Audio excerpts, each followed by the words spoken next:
I'm Jean Wood, and we are joined now by this morning's third special guest. Welcome, trainer Phil Serpe. Good morning, Phil. Hi. Welcome to the program. All right, thanks for having me. Morning. Appreciate it. Hey, it's good to have you here. You've got a busy outfit. Looks like you're going to have a couple of busy days with a couple of nice young horses coming up in the next couple of days. Yeah, we have weekend Hideaway in the third race today, which is a New York bred stake.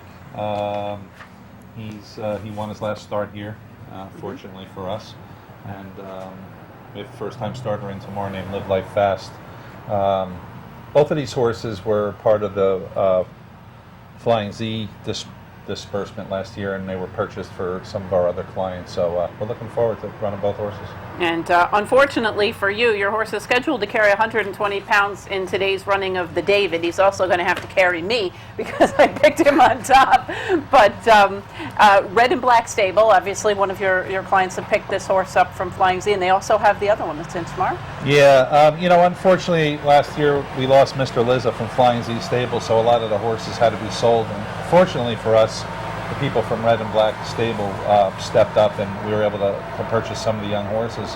I was involved, Mr. Liz and myself, in breeding all these horses, so it really means a lot to us personally in the barn, not just to train these horses, but also that we're involved in breeding these horses, so it's a good thing for us. You mentioned this horse weekend Hideaway. Tell us a little bit about him and how you think he's going to run today against the good field of state-bred two-year-olds. Well, it's funny, when the two-year-olds came in, he seemed like the least precocious of all the horses, and he made it to the races first.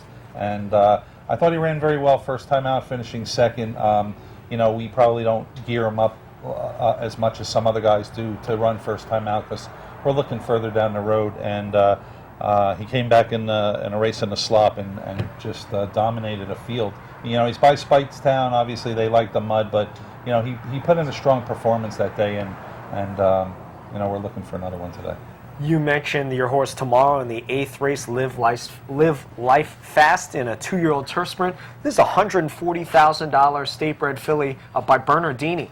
Yeah, Mr. Lizza really spared no expenses when we were breeding a lot of the horses for Flying Z. So this is one of the mares we really stepped up on, breeding to Bernardini, who obviously is an extremely successful sire. So we're really looking forward to running her tomorrow. We think that she has an excellent opportunity to win. Is the stigma about a New York bred, is that going away with sires like Bernardini siring state breds now? Well, I think you'll see, New York is where it's at now. I mean, New York is the light at the end of the tunnel for people that are in the racing business. Obviously with the purse structure here at Saratoga and back at Belmont and Aqueduct, this is where it's at. Mr. Lizza always bred New York breds, but I think you're going to find a much stronger group of horses each year coming here.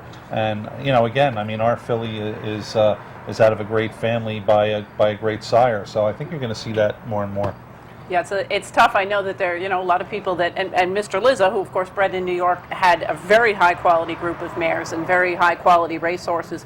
What I suppose would be referred to as open company horses, the kind that didn't need the New York bred program to be successful. But and this horse reflects that. And you've got some horses that are more local bred. But glancing down the page here, I'm looking at a Stormy Atlantic, a Discreet Cat, an Dubai, a First Defense, all in that race. And that could very well, you want to take a look, that could very well be be an open company race. Yeah, it can. And again, I think that people are being more serious about. I mean, why wouldn't you breed in New York? I mean, this is where we are. We race here. If they're fortunate enough, like we bred some horses for Flying Z Stable with Mr. Lizza in just a few years gone past. Street Game won an open stake. I Lost My Chew won multiple open stakes. And these horses could race against anyone. So I think you're going to see that more and more. And the good thing and the smart thing as a breeder is, in the event that perhaps your horse isn't quite good enough, you can fall back into state-bred conditions and do big money. Very well. We ran a horse here named Shrewd One. He's 2 for 2 at the meet. He's a New York bred, and he won two open allowance races. So those kind of things are just good things for breeders. your barn's having a big meet. You're hitting at 23%. Almost half your horses are in the money in the top 3. How pleased are you with how you and your team has done here at Saratoga? Well, I mean, anytime you can come up here and win. I mean, it's hard to win anywhere, especially in New York. But when you come to Saratoga, I mean, people come at you from every direction here. It's the hardest place in the world to win a race. And if you're fortunate enough that things go your way, which things have gone our way in a lot of these cases, it's even better. So we're really happy with what's happened. And you mentioned Shrewd One, who's a horse that I have to admit I am a big fan of, although for quite some time he had a little bit of a case of second-itis that was a little bit of a problem for me. But how's he doing, and what do you think you're going to have him pointed for? Well, he's done running at Saratoga for this year anyway. But that's okay, because I'll follow him at Belmont. Yeah. I mean, ultimately our goal would be to run him on New York Bred Showcase Day, and we'll see if we can fit something in between when we get back to Belmont and New York Bred Showcase Day. He's a neat horse. I didn't train him when he was 2 or 3, and he had some surgery, and we weren't sure if he was going to get back up to the kind of horse we thought and hoped that he was going to be. And it took him a little while, but he's really stepped up this year. I mean, if he doesn't win, he's second, and if he's not second, he wins. And he's like a trainer's dream, that horse. But he's an even better horse because he's a big personality in the barn, that horse, and a lot of people really like him, and I'm glad you do. Oh yeah, I've been a fan since. Well, he began his career, if I'm not mistaken, from Pat Kelly. He did. And now I know that things have changed a little bit, obviously, since the passing of Mr. Lizza. He had horses in a number of different barns. He had some horses with Carlos Martin, with Pat Kelly in your barn, obviously.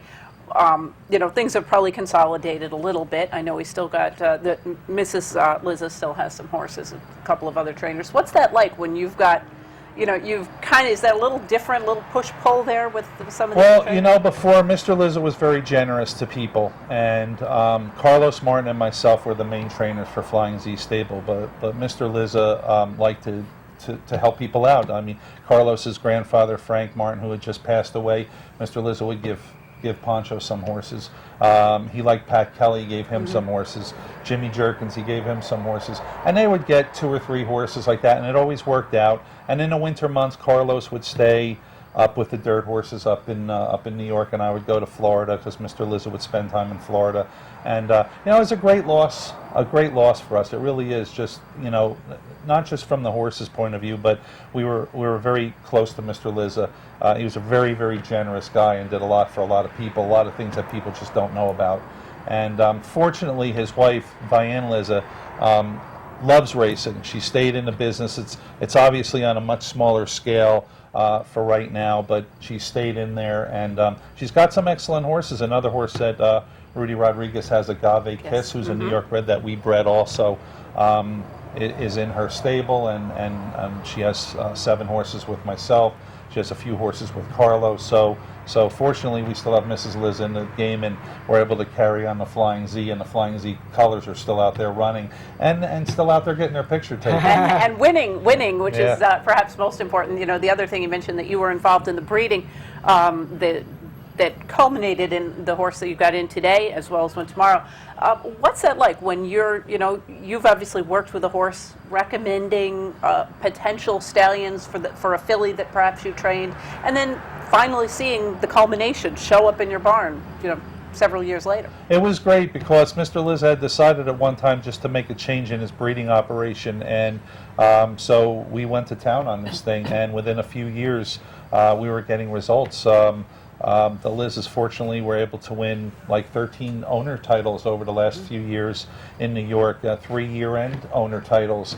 It was great because it was great setting up the breeding, talking it over with Mr. Lizza, making decisions, and then my job also, along as being a trainer, would be to follow these babies from the time they were born until the time they got sent out as 2-year-olds to wherever trainer they sent out to. So it's a great privilege and a great reward when we see these horses running like this. Now, one of the issues you're very passionate about is Thoroughbred Retirement. I read an article that they wrote in the Saratoga, I believe, last year with you about Thoroughbred Retirement. Tell us a little bit about what you do to ensure that your horses are taken care of after their racing days.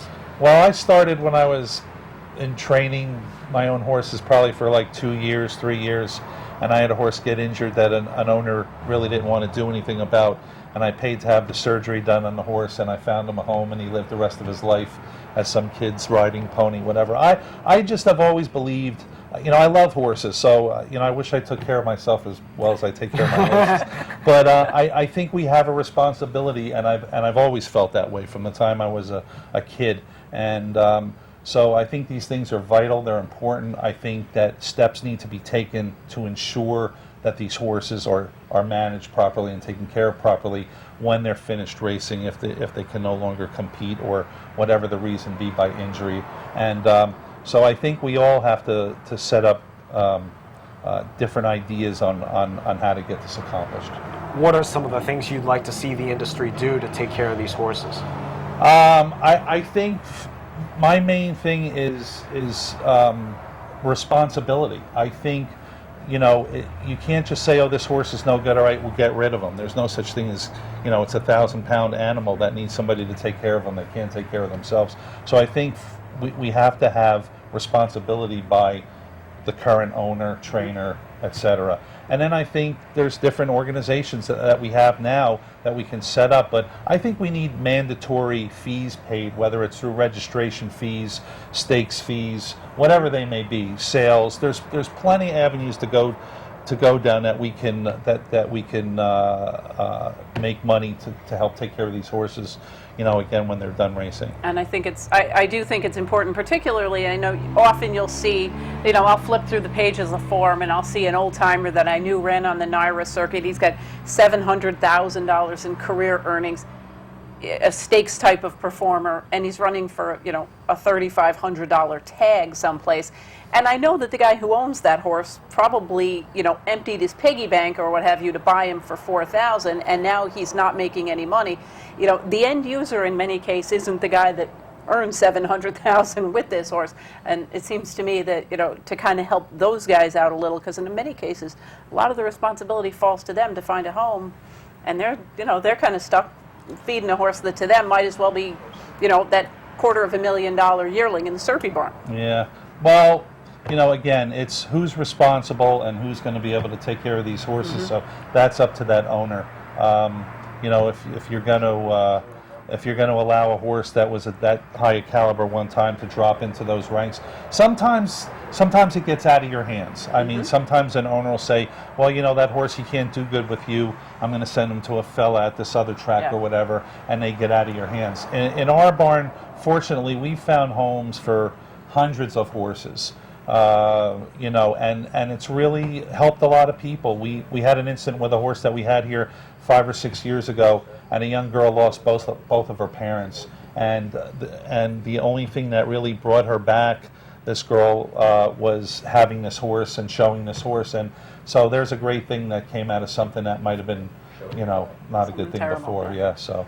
Well, one thing I know is I don't see former Phil Serpe horses running at Thistledown for $3,500. I'm happy to say that. Thank God for that. And I do know that there are a number of owners, obviously, on the major circuits who are very happy to go back and repurchase, reclaim, or take those horses. So it's not just a matter of it happens all the time, but it does happen from time to time. So, and I know a number of people that do, and I know that you've been involved very closely with that kind of participation as well. So, Phil, thank you so much for joining us. Well, we will wish you the very best of luck this week with Weekend Hideaway, and live life fast in the next couple of days. I'm sure you've probably got something coming up over the weekend as well. Yeah, we've entered some horses for the weekend, so hopefully they'll get in and we'll get lucky again.